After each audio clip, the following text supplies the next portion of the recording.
Sa wakas nga, meron na rin ako nitong ganitong payong na sa sobrang tibay nga at kayang-kaya ka rin itong ipaglaban. Char. Ayun nga, may trending tong payong na to mga mi, at totoo nga ang chismis, sobrang tibay nga ng payong na to. Naman napa-order na nga ako kasi sobrang nipis lang kasi yung dati niyang ginagamit na payong. Unlike dito sa payong na to, sobrang kapal at sobrang tibay na talaga niya.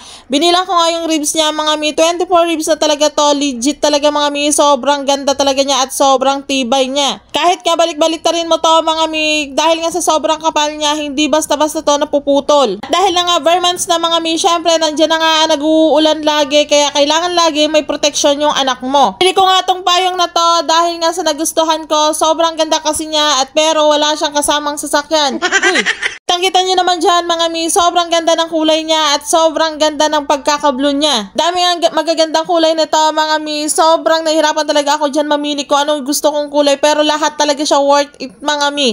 Parang gusto ko na lang talaga lahat kunin. Malambot lang din yung switch nito mga mi, kaya hindi ka rin mahihirapan mag-open tsaka close nito. Sobra talaga nagustuhan ko tong payong na to. O siya mga mi, kung betyo rin, nilalagay ko ang link sa comment section.